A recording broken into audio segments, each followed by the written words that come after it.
Good evening students, আজকে আমরা imperative সেন্টেন্সের ভয়েস নিয়ে আলোচনা করব। আমরা আগের দিন ক্লাসে অ্যাসারেটিভ এবং ইন্টারোগেটিভ ডেসক্রাইব করেছিলাম যে অ্যাসারেটিভ এবং interrogative active to passive voice কিভাবে হবে। আজকে ইম্পারেটিভ সেন্টেন্সের অ্যাক্টিভ টু প্যাসিভ কিভাবে হয় সেটা আমরা বলবো। তো তুমি ইম্পারেটিভ সেন্টেন্স এটা বুঝবে কি করে? মনে রাখবে সবসময় এই যে মেন ভার্ব অর্থাৎ প্রিন্সিপাল ভার্ব, যেমন ধরো চেঞ্জ, এইটা প্রিন্সিপাল ভার্ব বলে। এই প্রিন্সিপাল ভার্বটা সবার বিগিনিংয়ে থাকবে এবং সেটা দেখলে তুমি বুঝবে এটা ইম্পারেটিভ ফর্মে আছে। এবং সেক্ষেত্রে নিয়ম হচ্ছে তোমাকে প্রথমে লেট ব্যবহার করতে হবে, তারপরে যেমন ধরো the voice, let the voice, তার মানে অবজেক্টটাকে তুমি নিয়ে এলে, let the voice, VOICE voice. এবারে দেখো এই যে চেঞ্জ, এটার পাস্ট পার্টিসিপেল ফর্ম হবে, চেঞ্জটা চেঞ্জড হয়ে যাবে এবং তার আগে একটা বি বসবে, বি চেঞ্জড, CHANGED। এই হয়ে গেল তোমার ইম্পারেটিভ সেন্টেন্সের অ্যাক্টিভ টু প্যাসিভ লেট দিয়ে করার নিয়ম, let the voice be changed. এরপরে দেখো ডু ইট, তাহলে আমরা কি লিখবো? সবার প্রথমে লেট লিখে নেব, ইট অবজেক্ট, ইটটাকে আমরা দেব লেট ইট, তারপরে অলওয়েজ বি, আমরা যেটা বাই বসাই অ্যাসারেটিভ বা ইন্টারোগেটিভ, ইম্পারেটিভে সেটা বি হবে, ঠিক আছে, অবজেক্টের আগে বসে যাবে। তো লেট ইট বি ডান। এর পরেরটা দেখো কল ইন এ ডক্টর, এ ডক্টরটাকে তুমি প্রথমে লেট, অলওয়েজ লেট, প্রথমে লেট দিলে তারপরে এ ডক্টরটা নিলে, লেট এ ডক্টর, তারপরে কি লিখবে? এই কলের আগে একটা বি হবে, বি কল্ড, CALL কল্ড, আর এখানে যেহেতু ইন আছে তাই কল্ড ইন হয়ে যাবে। এইভাবে তোমাকে করতে হবে। যেমন take care of your health, তাহলে এখানে প্রথমে তোমাকে লিখতে হবে লেট, ইয়োর হেলথটা আগে চলে আসবে, লেট ইয়োর হেলথ,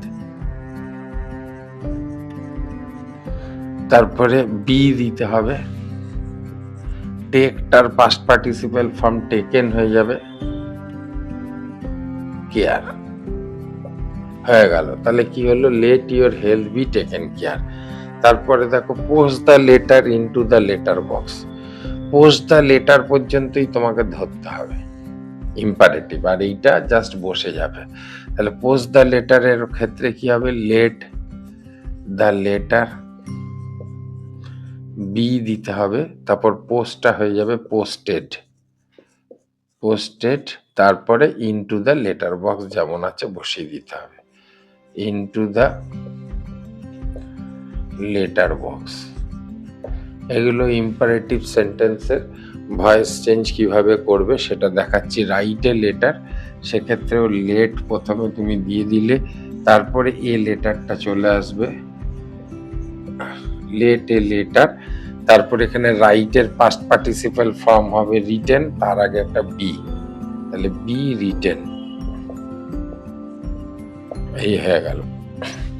এবার দেখো পে দ্য বিল, তাহলে তোমাকে লিখতে হবে লেট, তারপরে দ্য বিলটা চলে আসবে, লেট দ্য বিল, তারপরে বি লিখে পেটা দেখো পেড হয়ে যাবে, পেটা পেড হয়ে যাবে। দেখো বুঝলে কিনা ইম্পারেটিভ সেন্টেন্সের ভয়েস চেঞ্জ করার নিয়ম লেট দিয়ে করতে হবে। এরপরে দেখো এগুলো কিছু নেগেটিভ সেন্টেন্সের হয়, এখন আমি সেই নেগেটিভ সেন্টেন্স দিয়ে কিছু সেন্টেন্স তোমাদেরকে ডেসক্রাইব করব। আচ্ছা, এখন দেখো লেটই যদি ইম্পারেটিভ ফর্মে লেট দিয়েই করতে হবে, কিন্তু যখন তোমার নট থাকবে, দেখো তিনটে গ্রুপই নট আছে, তখন তুমি কিভাবে করবে? অর্থাৎ ইম্পারেটিভ সেন্টেন্স কিন্তু নট দিয়ে দিয়েছে, সেক্ষেত্রেও লেট দিয়েই করতে হবে, কিন্তু লেটের পরেই তোমার নটটা বসিয়ে দিতে হবে, লেট নট। অর্থাৎ আমরা ইম্পারেটিভের জন্য লেট নিলাম, আর তোমাদেরকে বলেছি যে লেট কি করে বুঝবে? যদি প্রিন্সিপাল ভার্ব সবার সামনে থাকে, অর্থাৎ সেন্টেন্সটা দেখে দেখো কে বলছে কথাটা বোঝা যাবে না। যেমন do not laugh at the poor, কে বলছে? বোঝা যাচ্ছে না। ডু নট ডু ইট, করো না, কে বলছে? ডু নট টেল এ লাই, কে বলছে বোঝা যাচ্ছে না।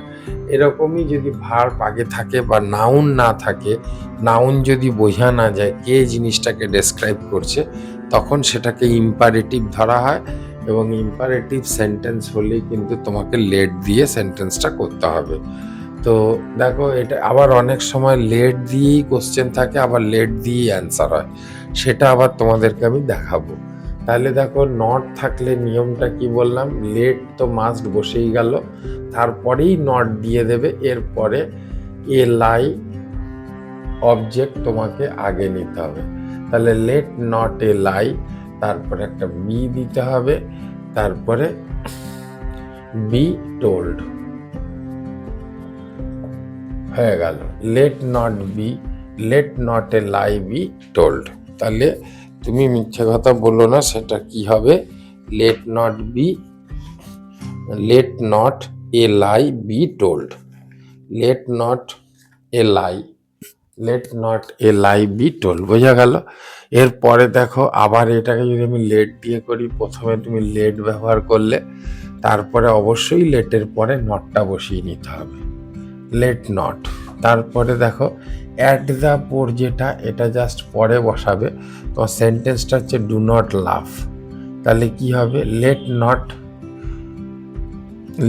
নট তারপর দিয়ে দিলে, তারপর লেট নটের পরে আমরা কি করব না, লেট নট দেওয়ার পরে অ্যাট দ্য পোর দিয়ে দেবো, লেট নট অ্যাট দ্য পোর দিয়ে দিলে, তারপরে বি দিয়ে লাফট করে দিলে, LAUGHED, তাহলে let not at the poor be laughed, let not the poor be laughed at. এখানে লেট নট দ্য পোর, এখানে অ্যাটটা দিও না, এখানে অ্যাটটা দিলে ঠিক হবে। তাহলে let not the poor be laughed at. তা বোঝাতে পারলাম কিভাবে হবে।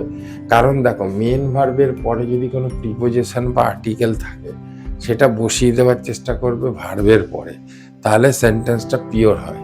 এই যেমন ডু নট ডু ইট, তাহলে আমরা কি করব, প্রথমে লেট দিয়ে নট বসিয়ে দেবো, তারপরে দেখো ইটটা বসাবো, লেট নট ইট, তারপর একটা বি দেবো, তারপরে বি দিয়ে ডান দিয়ে দেবো, তাহলে কি হয়ে গেল, let not it be done, let not it be ডান।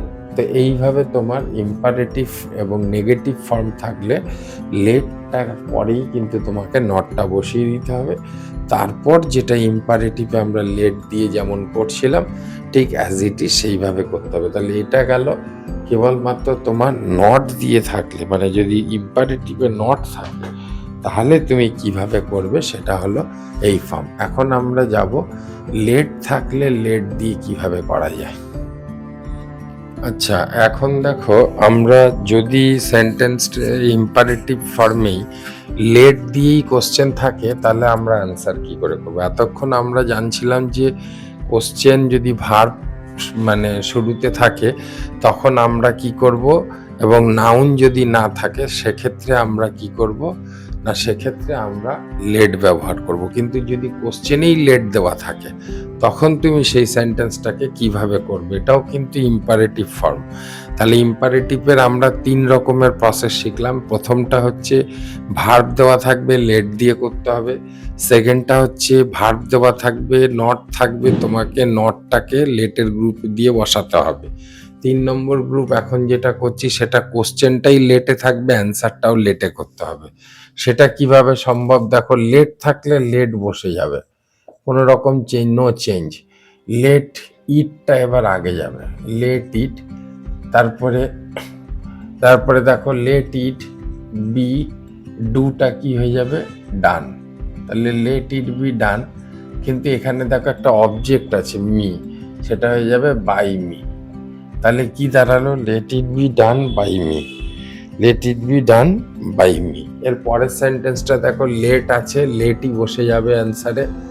তারপরে দেখো লেট, এখানে কি বলছে, রাইট একটা principal verb, the name a letter, তাহলে রাইট লেট এ লেটার, এটা তুমি লিখে নিলে। তারপরে বি দিয়ে রাইটের পাস্ট পার্টিসিপাল ফর্ম দিলে রিটেন, রিটেন দিলে তারপরে তুমি কি করবে, বাই দিয়ে দ্য ম্যানটা বসিয়ে দেবে। এই হয়ে গেল সেন্টেন্স।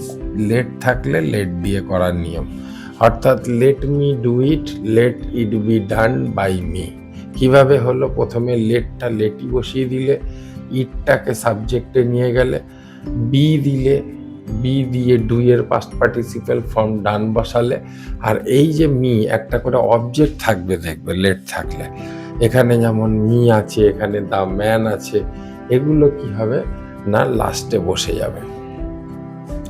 এরপরে 3 নম্বর সেন্টেন্সটা দেখো কিভাবে করবে। এখানে লেটটা তো লেটই বসিয়ে দিচ্ছ, তারপরে the work, late the work তুমি দিয়ে দিলে, লেট দ্য ওয়ার্ক, এখানে কিন্তু বি বসবে, বি ফিনিশের পাস্ট পার্টিসিপাল ফর্ম হবে ফিনিশড, কিন্তু এখানে একটা তোমাকে বাই দিতে হবে, দিয়ে এই যে বুবাই অবজেক্টটা আছে সেটাকে তোমাকে লাস্টে বসাতে হবে। তাহলে কি দাঁড়ালো, let the work be finished by Bubai. তো আশা করি বোঝাতে পেরেছি লেট গ্রুপের ইম্পারেটিভ সেন্টেন্সে কিভাবে তোমরা ভয়েস চেঞ্জ করবে। প্রথমটা আমরা বলেছিলাম ইম্পারেটিভ মেন ভার্ব দেওয়া থাকবে, সেটা তুমি লেট দিয়ে করতে হবে। কিভাবে করবে বুঝিয়ে দিয়েছি, এবং সেগুলোর ক্ষেত্রে বি বসবে। তারপরে নট থাকলে বলে দিয়েছিলাম নটটা লেটের পরে বসে যাবে। এখন দেখবে যে লেট দিয়ে যদি কোশ্চেন থাকে, আবার লেট দিয়েই যদি অ্যান্সার করতে হয়, তাহলে সেক্ষেত্রে কিন্তু দেখবে একটা করে অবজেক্ট থাকবে, যেমন মি, দ্য ম্যান, বুবাই, এগুলো বাই দিয়ে বসাতে হবে। আর ওটা ছাড়া ধরো তুমি ভার্বটা যখন বসাবে তখন কিন্তু তার আগে দেখো বি বসে যাবে। এই দেখো be, be written, be done, ঠিক আছে। তারপরে এখানে দেখো বি ফিনিশড, বিটা তো মাস্ট বসছে, অবজেক্টটাকে নিয়ে আসার জন্য বাই অবজেক্ট হয়ে যাচ্ছে। তো এই গেল তোমার ইম্পারেটিভ সেন্টেন্সে ন্যারেশন বলছি, ভয়েস চেঞ্জ, মানে অ্যাক্টিভ টু প্যাসিভ ভয়েস। তো খুবই ইম্পর্টেন্ট ভয়েস চেঞ্জ, বেশিরভাগই ইম্পারেটিভ ফর্মেই এক্সামিনেশনে আসে, আর না হলে ইন্টারোগেটিভে আসে। তো সেই জন্য এগুলো খুব মনে রাখতে হবে। লেট দিয়ে কিন্তু অনেকেরই প্রবলেম থাকে। আশা করি তোমাদের প্রবলেম ক্লিয়ার করতে পেরেছি।